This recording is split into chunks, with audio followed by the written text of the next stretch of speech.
Hello critics, this is RatedT.S.M, and today's topic I am going to be talking about my favorite YouTube channel and favorite YouTubers.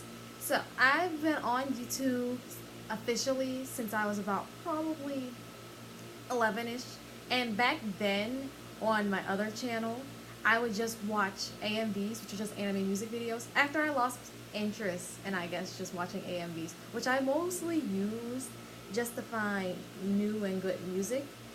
I would just watch K-pop videos when I was had my K-pop phase. After that phase kind of died, I now just binge watch those Korean entertainment channels like SM Town. So it took a very long time for me to find my niche in terms of what I actually like and want to see on YouTube. And I'd say for maybe the past 2 years probably is how I found, or just within the last 2 years, I found which YouTube channels and which YouTubers I prefer. So my favorite YouTube channel is Asian Boss.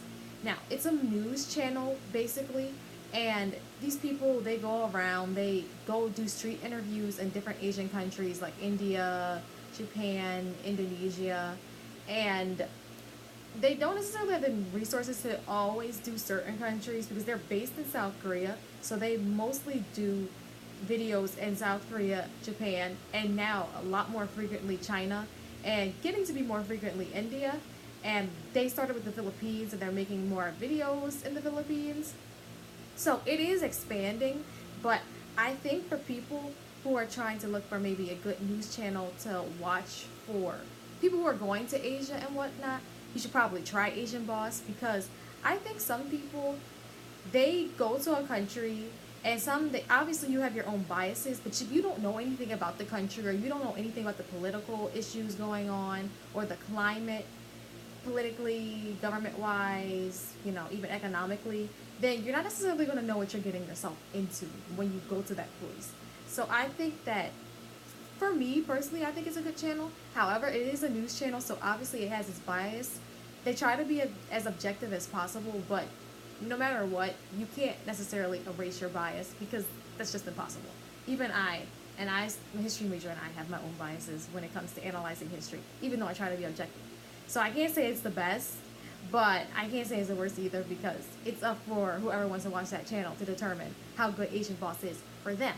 So as for my favorite YouTubers, I have two. And my absolute favorite YouTuber of all time, I will tell you after the one who made second. Okay, so my second favorite YouTuber is Hurricane Lala 2.0. And the only reason why she comes in second mostly is because she curses too much. I mean, okay, so she calls her fans bitchs a lot. And she did say, I should probably stop calling you guys that, and that she should get a little fandom name for us, but she still just called us that. Even she said her mama didn't like when she called her fans that. I mean, I don't like it either personally. Now, the reason why I do like her for the most part is she's crazy. I mean, she's funny, and when she reacts to stuff, it's funny.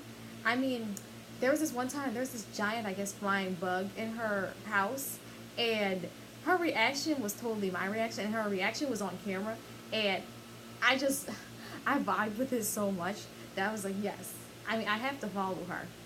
So, now, my actual favorite YouTuber, she's extremely different from Hurricane Lala. Not in just the sense that she doesn't curse, but personality-wise, she's just not as out there necessarily. But but she is a little bit crazy sometimes. So my favorite YouTuber is BOWEN, aka Chonunmigooksaram, and the reason why I love BOWEN so much is because, I don't know, I guess her personality, which is super positive, is just calming, and it's nice to watch. Also, she's just an interesting person. I mean, there's some people that do vlogs and they're just not interesting at all. I mean, when I say that, I mean, they have no personality, they have no actual character, or sometimes the things that they're talking about or saying, they're just of no substance. Now, I mean, you can take a boring topic and you can make it interesting, and I think that she sometimes does that. Now, as for with everyone, we all have I have my issues with her too. So one of, I guess, my issues would be with BOWEN specifically was when she talked about how, getting the whole green card process and trying to become a citizen. And she's talking about how she didn't really know how to read a newspaper. And I'm thinking, okay, that's okay. Even though you've been 6 years, you don't have to know how to read a newspaper. But she doesn't really know or isn't aware of all the political stuff going on in her country. Now, as I mentioned with Asian Boss, I think whenever you're going to a country, even if it's just as a tourist or to live there, you should know what the climate is like there. Not just weather-wise, but what it's like politically, economically, what might happen to you, what might not happen to you.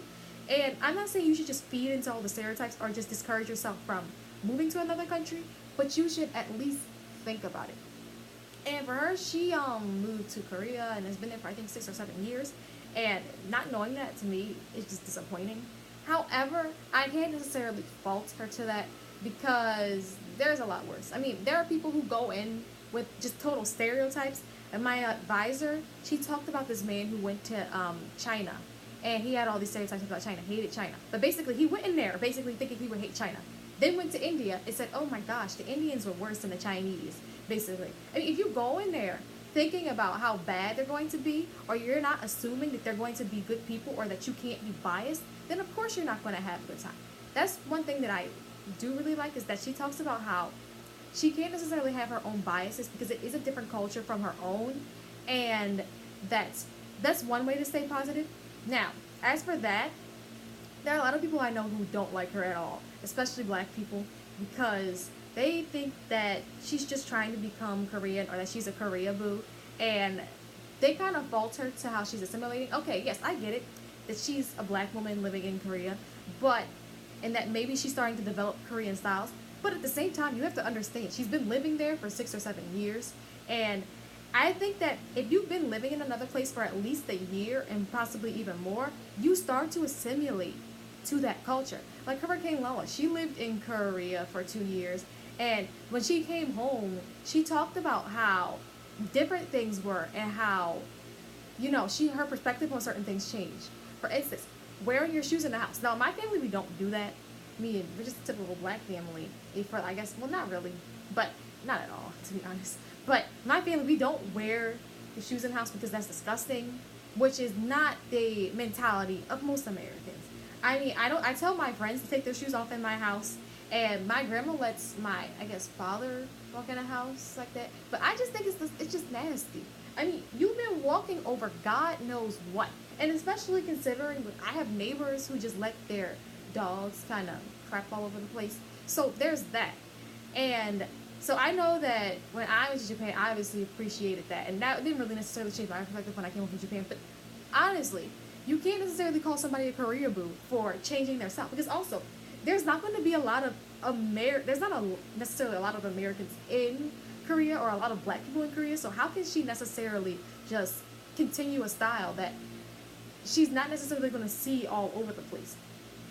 And what's more, when it comes to her accent, she doesn't sound like she's trying to sound Korean or anything. She just sounds like a typical black person to me. I mean, your accent doesn't necessarily really go away, but some people, they try to change the way they sound. Because when I was in high school and I was in part of this anime club, there was these people, whenever they would speak Japanese, they would just try to sound like the most Japanese person ever. And I think that when you're speaking another language, you shouldn't necessarily try to change your accent. I mean, it should just for me, whenever I speak Japanese or I speak Korean, I just want to sound like myself. I don't want to sound Korean or Japanese because I'm not Korean or Japanese. That's like I said in one of my previous videos. So, there's that. And so I think maybe in some of her videos she kind of seems Korea-ish for a little bit. But I think as of late, I haven't noticed anything like that, and that's why I followed her for the most part, because I do like her content. And not only that, she doesn't necessarily glamorize Korea or always just talk about Korea in a sense like, oh my gosh, K-pop, K-drama, blah, kind of sense. She talks about her everyday life, and she talks about it in an interesting way, and she reacts to things in an interesting way. So, those are my favorite YouTubers, and that is my favorite YouTube channel. So, I think you guys should check it out. And if you guys have any YouTube channels that you would like to subscribe to, that you would like to recommend me, hit me down in the comments below. And look out for a new video maybe next Tuesday, maybe next Thursday. I'm not really sure. But, bye critics.